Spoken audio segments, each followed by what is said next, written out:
your notes is to say the exact same thing you wanted to say in less. And there is such a beauty to that. Hi guys, welcome back to my channel. If you're new, hi, my name is Essay. I make vlogs and videos related to my degree.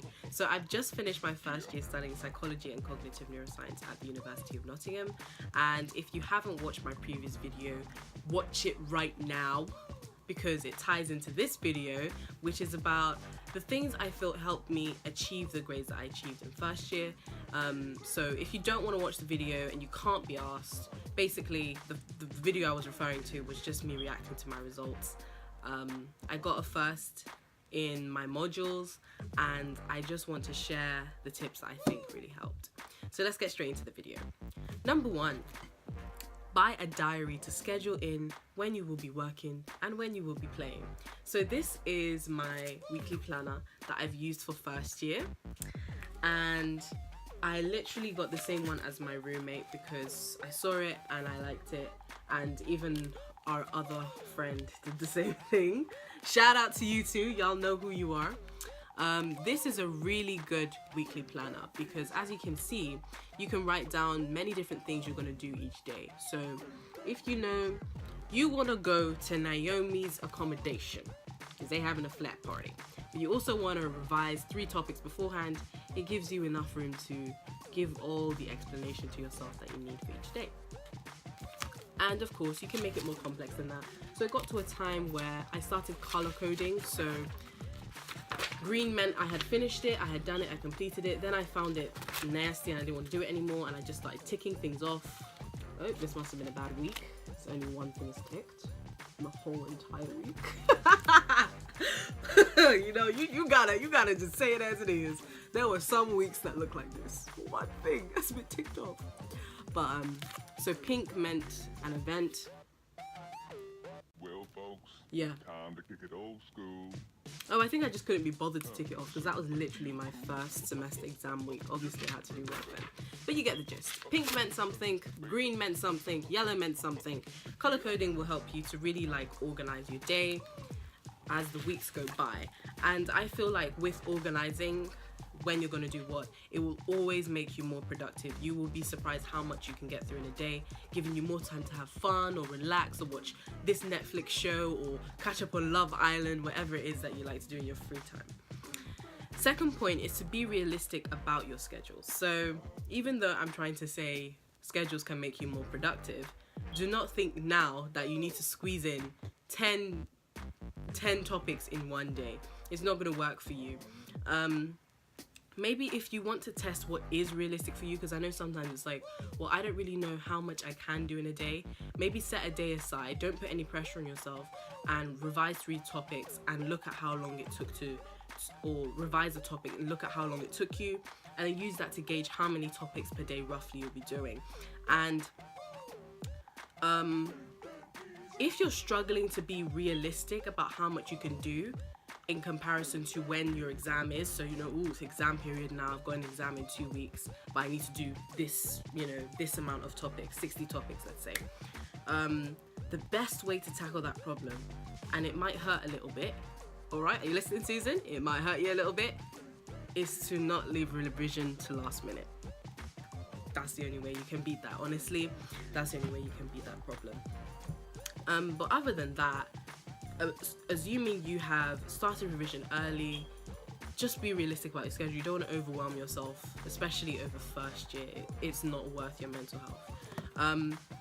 3, revise as you go along with lectures. Your free time will make this a relatively easy thing to organize. So there's a difference between first year and college and sixth form. In college and sixth form, it's really overwhelming, the workload compared to having to go to school for 6-7 hours a day and all that kind of jazz, and having homework.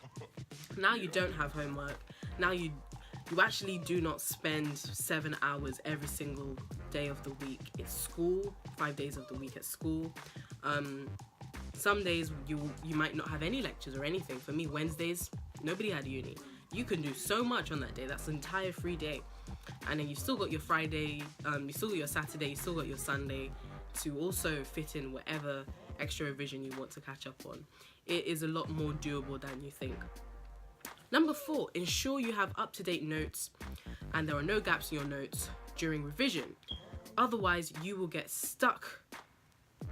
Sorry, I didn't say that properly. Ensure you have up-to-date notes and no gaps in your notes. Otherwise, during revision, you will get stuck very frequently. And this is so true. I'm putting in this point not because I did it, but because I didn't do it and I regretted it around revision time. When you say, oh, if you put off trying to discover an answer to this question or that question, revision time will come and there's 10 questions about one module. You are looking for this lecturer, that student. It's just so tedious and you can't just focus on revising everything that you've already got on your paper. So try not to be lazy about it. If you really want a good grade, you wouldn't be lazy about it. Number 5, find what relaxes you. So I'm saying that because being stressed out will be the enemy of all the progress that you do. Stress will kill the hard work that you've been putting out. So there's different types of things that might alleviate your stress, and I'll give some examples. Sorry, the video cut off. Maybe you want to try meditation for the first time. I meditated every now and then. I wasn't very consistent with it.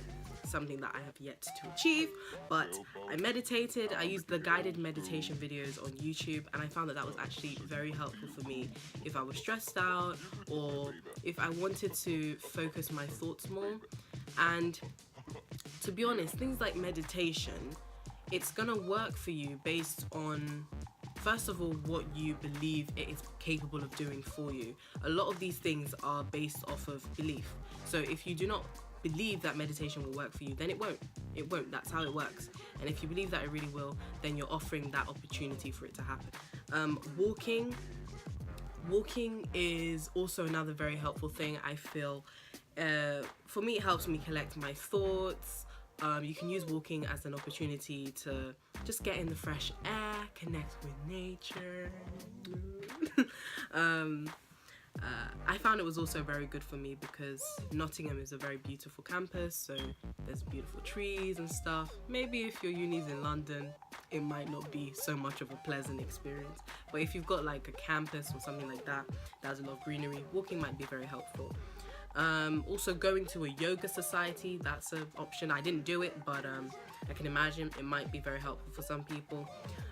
Organizing when to call your friends and family. So calling your friends and family in between like times when you're stressed is very helpful, I feel, because they know you. Maybe they've seen you stressed before during your A-levels or whatever. They know what to tell you. They know what you need to hear. So they can offer some like healing kind of words, you know what I mean?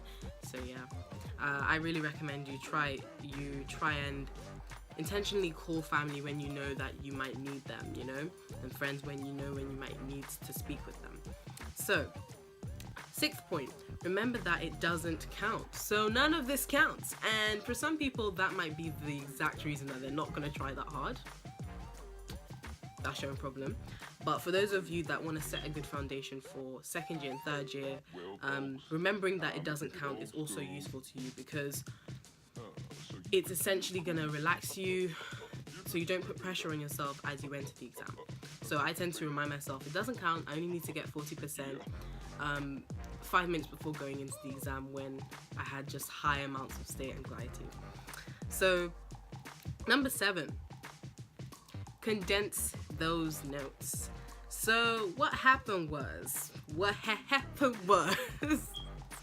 in second semester, you see, in my head, I'm a qualified clinical psychologist. Y'all need to hold me down. In 2nd semester, I thought I was cool. I thought I was unique. I don't know what happened. I didn't condense nothing. And wow, I don't recommend it. It's too much information. To condense your notes is to say the exact same thing you wanted to say in less. And there is such a beauty to that when you don't have much time to read so much information. So yeah, those are all of my tips, and I hope that they really help you guys. They really helped me. And I also wanted to give a shout out to all the people that have been accepted into uni and you're gonna start uni this September or October. I know now you're packing, you're thinking of all the things you need to take to uni. I'm just like having flashbacks to me last year. Yeah, I really do. I really would like to congratulate you guys. The journey, getting to uni, it's not easy, and I recognize that. All right, Bob. All right, Dan. All right, Susan. And also, I hope this video helps people who are going to apply the following year to university. Just to give you a little heads up, maybe you want to read ahead or watch ahead, I guess. What is first year like? Getting that first year, from what I've experienced, is doable. I mean, from my reaction, you can see I was like, wait, what? I actually got a first, especially in statistics. I had 75% in statistics, but there is video footage out there of me struggling with statistics, of me saying me and statistics are not friends. But yeah, we managed. We made it. Also, I'd like to give a shout out. I'm sorry, I'm treating this like it's something beyond the video, but I'd like to give a shout out to all my course mates. We went through a lot.